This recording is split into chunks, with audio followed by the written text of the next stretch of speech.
What is up, guys? Welcome to another episode of the TPT podcast.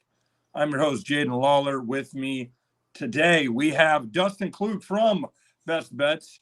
Dustin, how you doing, man? Welcome in. You're here. You're typically not here on a Monday episode. Usually we have Zach here. Zach's not able to be with us. I know I was away in the hospital for a few days. I appreciate all you guys love, but we got Dustin here today to join us for a episode of the TBT podcast. Dustin, what's happening? Yeah, I'm doing good. I'm doing good. It's glad to have you back as well. The powerhouse of this whole thing going on. It just wasn't the same without you. I know we had Grizzy filling in. We had our best bets going on too. So yeah, it's awesome to have you back and taking command of everything. And we'll get right into everything today. Yeah. It's exciting time. Chiefs, they get it done. I'm excited to get this episode going because, I was on social media earlier today. Just really having fun with this win, man. It's such a great time to be a Chiefs fan. I know, obviously, you're a Vikings fan, but you've known me for a little while now, so you've been able to kind of just see, what it's been like to be a Chiefs fan, and just kind of seeing the success from the outside looking in.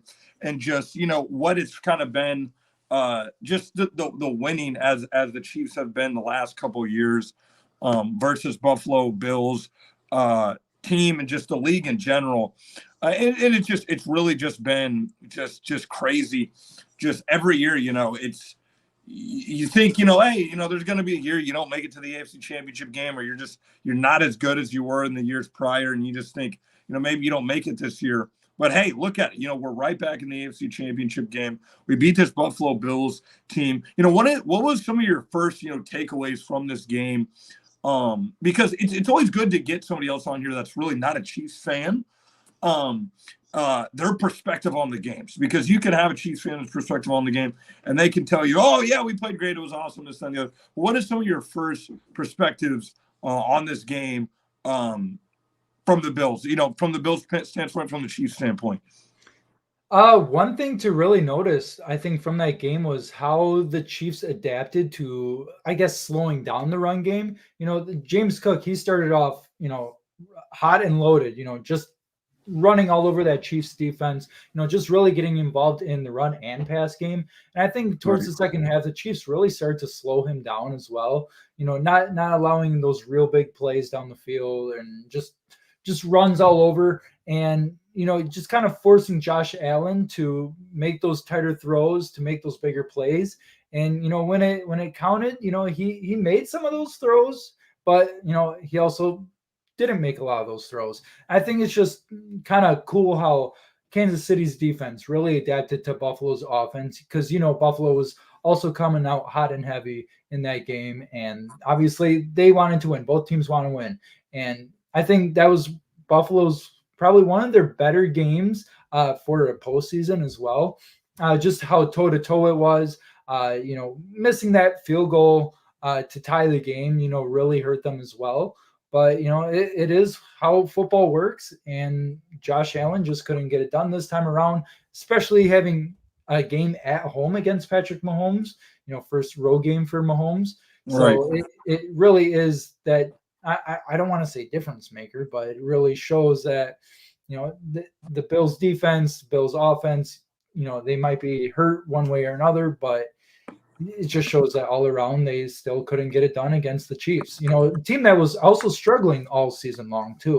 So there really was no excuse to beat the Chiefs. Yeah. It's and that is mainly the main thing. And your first point is dead on. Is how they were able to stop James Cook in the second half.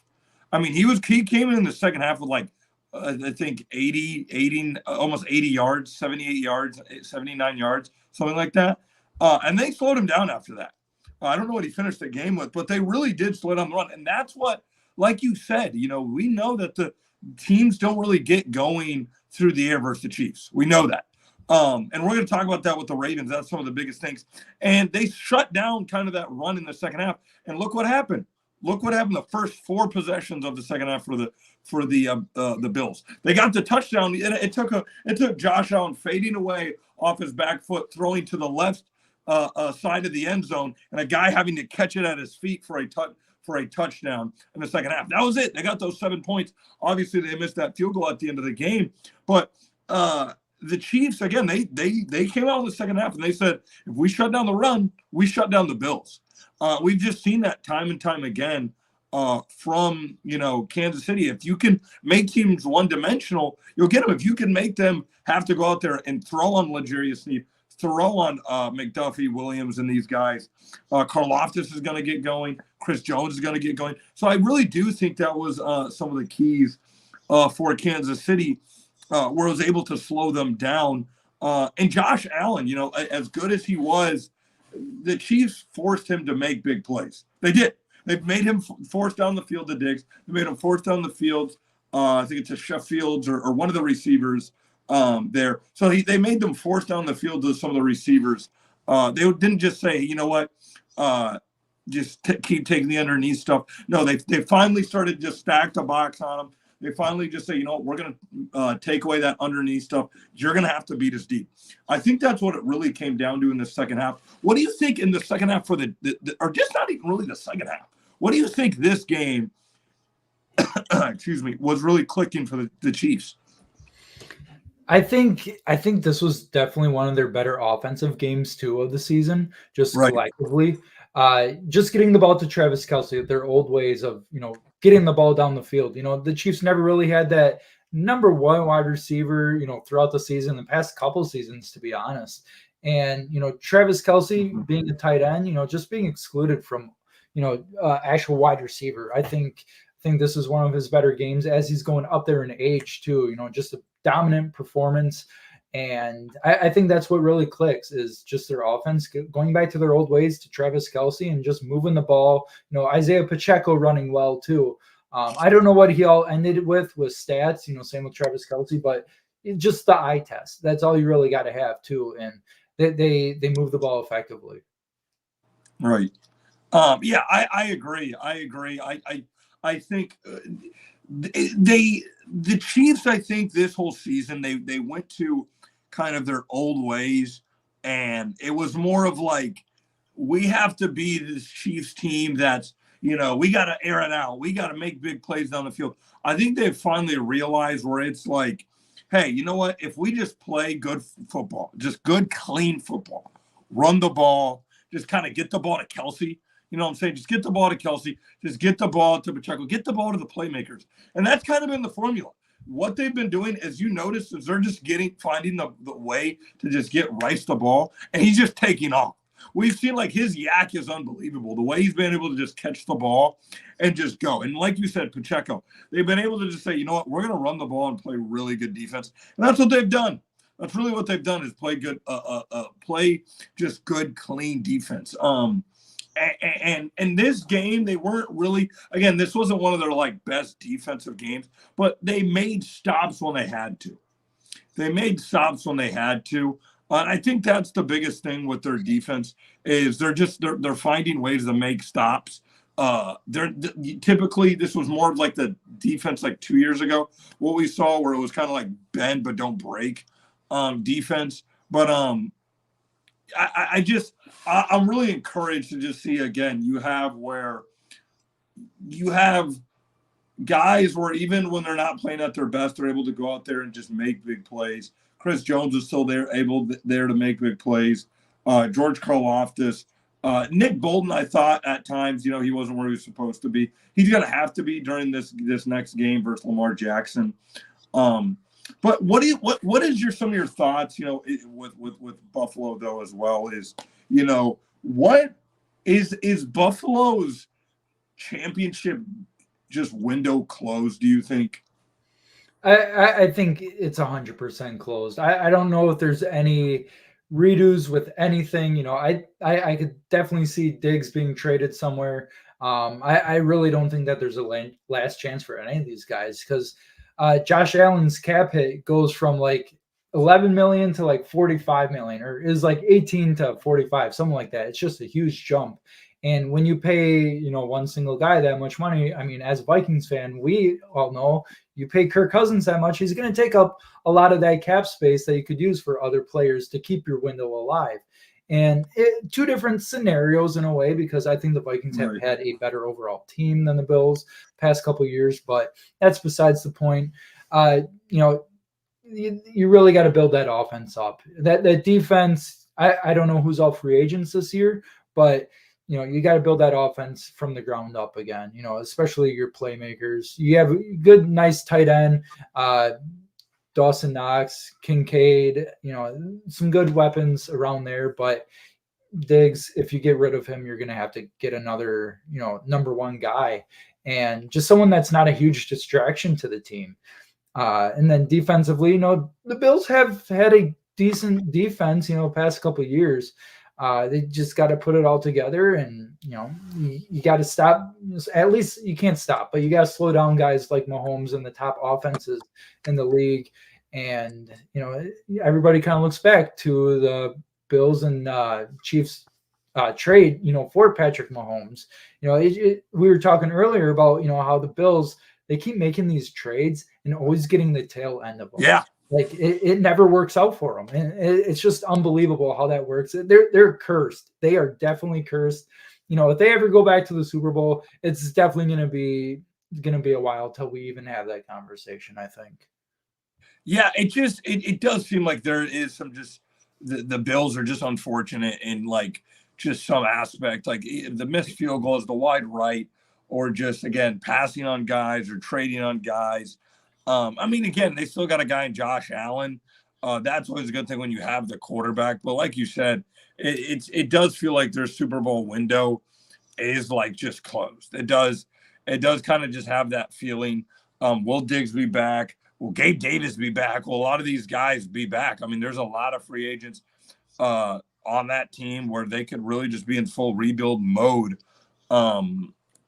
It's every year, and this is something I really want to talk about with you too. It's what, and you hear it a lot. You follow me on social media, you follow me on TikTok.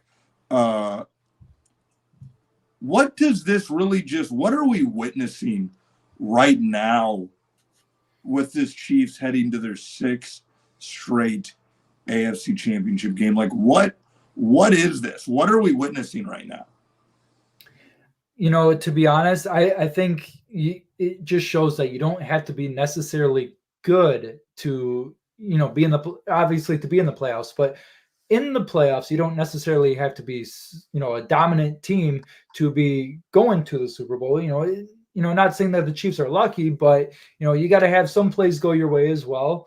For example, the Tyler Bass field goal, that was a shank. The Bills had a chance to tie that game and they couldn't. That's just luck by the Chiefs, and sometimes you got to have that. But I think the Chiefs are, a playoff team. Regular season, whatever, do enough to get in the playoffs. Playoffs are a whole nother beast, man. And you just got to play Chiefs football. You got to have Patrick Mahomes be on his P's and Q's, which he's always has been the past 6 years. And just keep that offense rolling. That defense just has to do enough to make the offense punt and get the ball back to Patrick Mahomes, because every time Mahomes has the ball, 95% of the time he's going to go out there and get at least 3 points, and those points rack up fast, especially with the offense. Yeah, and it's really it's been crazy because obviously you, like I said, as a fan on the outside looking in, it's just this is what every team dreams, every fan dreams of. I remember being a Chiefs fan in the early 2000s, watching the Patriots do this, and my best friend growing up, he was a Patriots fan. This was it got boring to him. He was just like, yeah, we're in the Super Bowl. It's no big deal. We're gonna be in the Super Bowl. It's not something that's, we're going to be in the AFC Championship game. We're going to be in the Super Bowl, whatever it may be. Yeah, it's just routine. So to me, I don't want to get that. I always want to get where it's like it's a big deal to me, because I remember having to watch Matt Castle. I remember having to watch some of these guys where we weren't good. So it is where you do have to just kind of soak up just that, like, that appreciation of just how dominant the Chiefs have been and how good the Chiefs have been over the last couple of years, and how hard it is to get to 6 consecutive AFC Championship games, let alone just to make the playoffs 6 straight years in a row, but to get to 6 consecutive AFC Championship games in a row. And now they're having to face a Baltimore Ravens team, that again is rolling right now. What are some of the things you saw that you liked from the Chiefs that they need to carry over into Baltimore? I just think that their defense needs to stay how they are. Obviously it's they're two similar quarterbacks, to be honest. They both like to run the ball a lot, and Jackson has the edge definitely in that. But I think the same game plan has to go into effect. Just keep Lamar from scrambling as much as he did. He had 100 yards rushing. He had 11 carries in that game. All right. And he's averaging almost a first down every time he runs the ball. And he cannot afford that on defense. And Josh Allen, they're, like I said, they're the same exact quarterback, running style, all that jazz. But Lamar Jackson, you got to force him to throw. He's a better passer this year, opposed to past couple years. But yeah, for sure, you got to force him to throw. You have to do that. They don't have a great wide receiver core. I'd maybe take it over the Chiefs slightly, but you have Odell Beckham, you have Zay Flowers, and then pretty much nobody's in the depth chart there. But you just gotta make Lamar Jackson throw. They have some decent running backs too, a running back by committee. But the number one running back you got to stop is Lamar Jackson, and I think the Chiefs have a good game plan for that. Yeah, I do. I think they will. I really do think they will. Steve Spagnuolo, and if you go back and look at some of the games, because the Chiefs, I think Lamar is, I want to say, 1-2 versus Mahomes. Out of the 3 games they played, he's 1-2 versus Mahomes. So Steve Spagnuolo has done a good job over the years just slowing down Lamar. And I think the main thing you said, they like to run the ball, right? So they like to run the ball. I think if you get up on a team like the Ravens, that's easier said than done. You can just say, well, of course, if you get up on any team. Well, no, I mean, again, the Bills, they got up on the Bills, and then the Bills can score, and they're meant to, be a team that can go back and forth. I don't know if the Bills are a team, if you go up like 10 points, they're necessarily a team that can really, tie the game or come back and take that lead. Just because they like running the ball. They really do. They like playing from behind. They like running the ball. I really do think that if they can get up on this Baltimore team, they can get them out of the run game, then you're coming after Lamar, because we saw it in the first half versus Houston where Houston kind of was coming after Lamar. They were blitzing like 69% of the time. So that's where I think they got to really, if they can blitz Lamar effectively, because sometimes you try to blitz Lamar and then you over blitz him and he just runs right past your line. You kind of leave the middle open, and then he just off races, and then it's just like good luck. But I think like you said, if they can kind of just limit that, because no one has really been able to pass on the Chiefs. We know that. So if they can kind of limit Lamar in that aspect, and really, like you said, he is their running back. The other running backs, I think the Chiefs can slow down for sure. Dalvin Cook, Gus Edwards, I think they can slow those guys down. Those guys I'm not as worried about. But Lamar Jackson, for sure, that's the guy I think you got to really just watch out. You can't let him just scramble and just get loose. But I really do think this is a game where if the Chiefs can go up early in the game, and they're going to kind of have to drop back 30 times this game, I think Chris Jones is going to be all over them. I think George Karlaftis. I think this is where the Chiefs can win, where they can kind of exploit some of their corners, because they really don't have the best corners. They got some good safeties, some good linebackers. Obviously, they have a good defensive line. But I think that's where they have to exploit. Where do you think where the Chiefs kind of have to attack Ravens? Because we know they have the number 1 defense in the NFL. Where do the Chiefs kind of have to attack? I think that you just got to stick with your run game. I don't know how well the Ravens are against the run. I didn't do my part of the homework on that, but the Ravens are one of the last teams in big play percentage too for offense. So as long as the Chiefs can be, having big plays on offense, they're ranked 7 in the NFL for big play percentage. And that's whether that's Pacheco running the ball or running screen short passes, getting passes to Travis Kelsey or whatnot. I think that mixing the run and the pass is going to be a key in this game, because the Ravens defense, like you said, they're one of the top defenses in the NFL, if not the best. And Yeah. you just gotta stay true to your offense. Run the ball, because Isaiah Pacheco, he was just shy of 100 yards against the Bills, and I think the Bills have a pretty good run defense as well. Yeah. So if you just keep that going, I think the Chiefs will be in good hands. Offensively. Yeah, I do too. I think that's where I think why the Chiefs have been able to find this kind of success. And again, do you think? And I've seen some people say this, and I saw this today on some of the talking heads. Do you think this was just an outlier game for the Chiefs? Because you had people. I really did just see this a lot on Fox, on ESPN, where they were kind of talking about it's an outlier game because we saw the Chiefs during the regular season drop passes, turn over the ball, just be very uncharacteristic plays. Do you think this was an outlier game, or do you think this is the Chiefs offense? This was what you saw. The Chiefs offense is just, they know what they are now. It's hard to say, because you can't just change an offense overnight. You can't just stop turning over the ball, right? So I think going into this game, I think the Chiefs might have a turnover or two.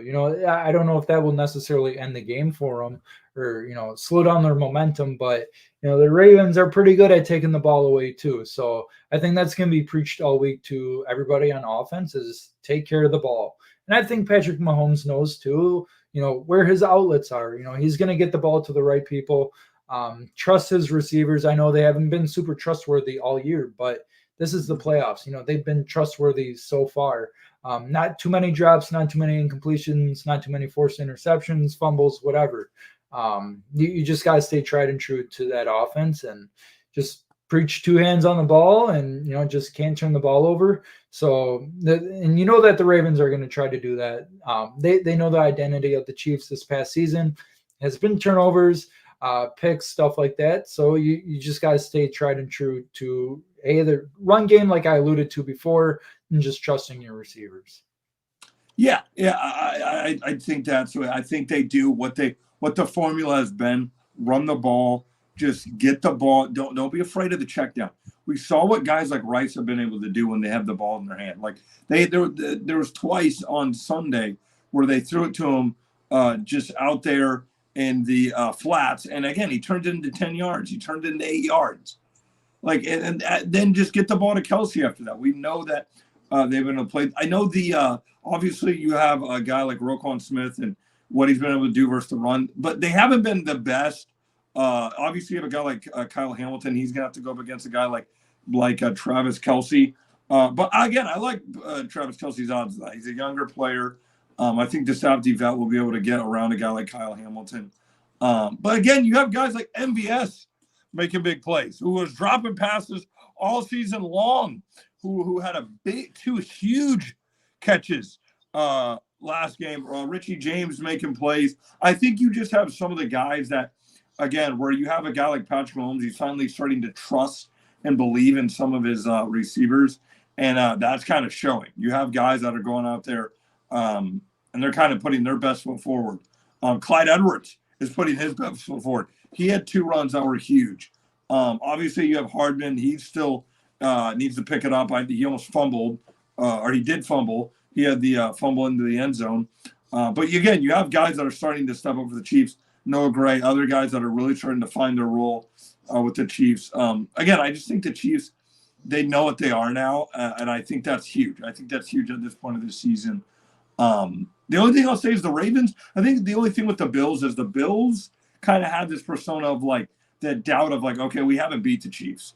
We haven't beat the Chiefs. But the Ravens, I'll say this, they don't really have that doubt. I don't really think there's that like, oh, like playoff Lamar, we haven't really won. I think that's kind of out the door for them now. And they don't really have that. They don't really have like well, you haven't really beat the Chiefs. I think they really are like, we can beat the Chiefs. Last time we played the Chiefs, we beat the Chiefs in Baltimore. But yeah, I think this is going to really just come down to X's and O's, who executes the most, who kind of has the ball at the end of the game for the Kansas City Chiefs and the Ravens. But as we move along here, as we kind of move into, a team potentially the Chiefs could play if they get past the Baltimore Ravens, because we're going to talk more about the Ravens, guys, later in the week. This was kind of just talking about what we thought some of our takeaways were for the game, for the Bills. But what were kind of some of your thoughts in that 49ers and Detroit game? Obviously Green Bay wasn't able to get it done. What are some of your thoughts about this NFC Championship game? Are the Lions for real? Are the Lions really going to get it done? We know they've been at home these last two games, but are the Detroit Lions going to be in the freaking Super Bowl, Dustin? As a Vikings fan, we don't want to see them in the Super Bowl. They won their playoff game. They won their second playoff game. Cool. To stay out of the Super Bowl, you cannot hang that over our heads at all. From going from 0-16 to never winning the division in the NFC North, proclaimed, from whenever it was, made, to being one game away from the Super Bowl. The Vikings were one game away from the Super Bowl back in like 2017 and haven't been that close since. So, that's one thing that we can't have the Lions do as a Vikings fan or NFC North fan, for that matter. But the Lions, they definitely have some flaws to them. They have a great offense. Don't get me wrong on that, but their defense, that's what worries me. Yeah, they have good plays here and there. They can get your opponent to punt, but you find the right scheme, you find the right stuff to exploit them. I don't think that they're a team that they can come back from being down significantly. They played the Ravens earlier this year. They got smoked 38-7 or something like that. And it just was not a great day for them. And the Ravens found what worked. And I'm not saying that the Ravens are a similar team to the 49ers, but 49ers are just one of those teams that are super complete. They have the keys to the car. They have everything going for them. They don't have a super elite quarterback by any means, but a quarterback that gets the job done most times. And the best running back in football. Debo may or may not play, who knows?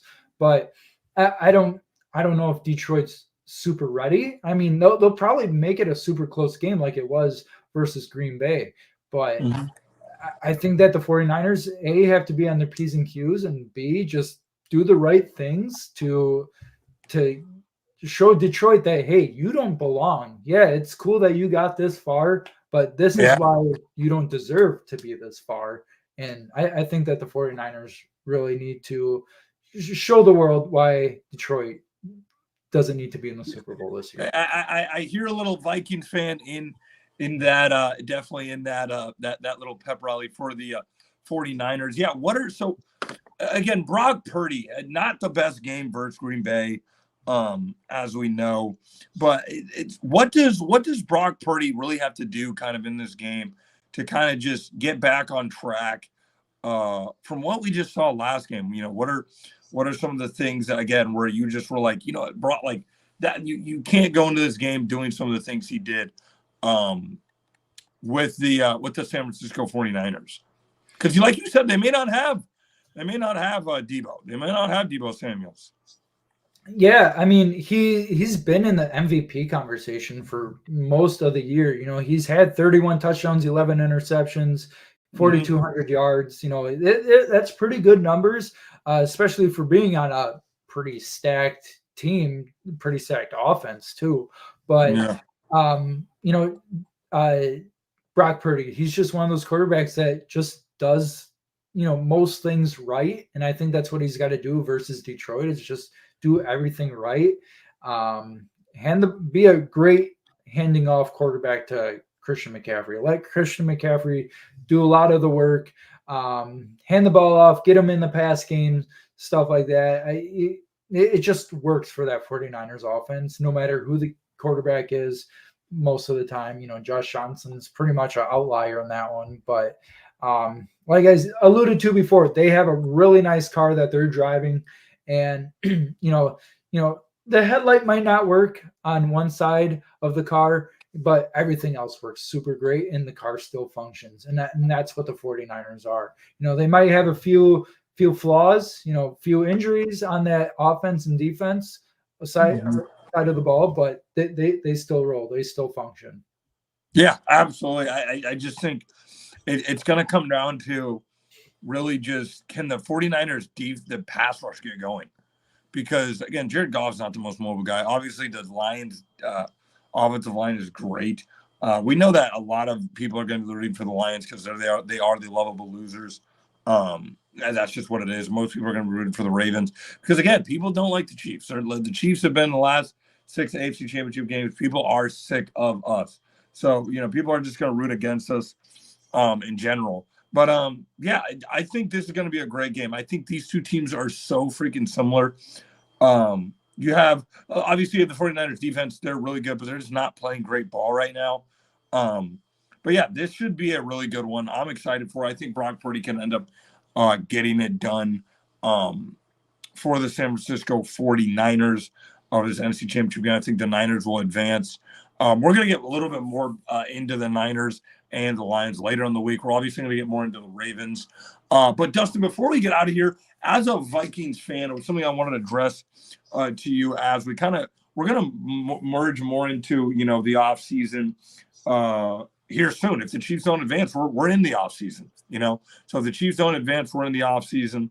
Hopefully they do. But what are some of the things that, as a Vikings fan, you really just want the Vikings to address this offseason?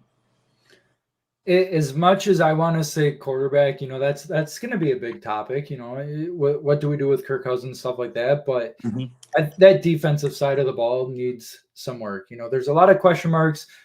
Half of that defense are all free agents this year, and you can only re-sign so many of them. If Brian Flores leaves, it's not really looking like it right now, but I think he's going to stay. All the signs are pointing to him staying. What happens with Danielle Hunter? Is he going to leave? What are we going to do at edge rusher? What are we going to do in the draft with that position? A lot of our corners are super young on 1-year contracts. What do we do with Harrison Smith? There's just a lot of question marks on that defense, and I think that's something that the Vikings definitely have to address if they want to stay competitive. And the offense, there might be a few leaky patches in that offense. Like I said, quarterback, wide receiver, running back is a very underestimated, not talked enough position. And what we'll just have to see. We'll have to see, what the Vikings do. You can only fill so many positions in the draft and free agency. A lot of people are going to have to step up. And I like I said, it's just going to be interesting to see a quarterback and then what they do with that defense. Yeah, it is. It's going to be really interesting. Like you said, are they going to go quarterback? Are they going to go somewhere else? Then do they need a running back? So, yeah, I do think it's going to be very interesting in mind, who they go with. If they want to maybe trade up in the draft, go get a quarterback, sign a quarterback, trade for a quarterback. You never know. There's a lot of rumors out there on which way they're going to go. But, yeah, it should be an interesting offseason. Hopefully the Chiefs don't have to quite look forward to that yet, like the Vikings are right now. Hopefully they get it done. We're going to talk more and more and more. We may be live again during the week, guys, later in the week to kind of just keep breaking more down this Ravens-Chiefs game with Zach and some other guests on here. It was a great time with you today, Dustin. We appreciate you having us on here. You'll be on here on Thursday for another episode of Best Bets, right? I should be able to, yes. Yes, guys, it's going to be one of the best, one of the last episodes of the season for Best Bets. Before again, really, it's just the Super Bowl, and it's just the Super Bowl, guys. But yeah, soak up Best Bets as much as you guys can, guys. We're gonna get out of here. Great game for the Kansas City Chiefs. Guys, Chiefs fans, listen to me. You're moving on to your 6th consecutive AFC Championship game. Soak it up this week. Soak it all in. Soak it all in. If you win or lose, guys, the Chiefs are in their 6th straight AFC Championship game. You may not ever have something like this again.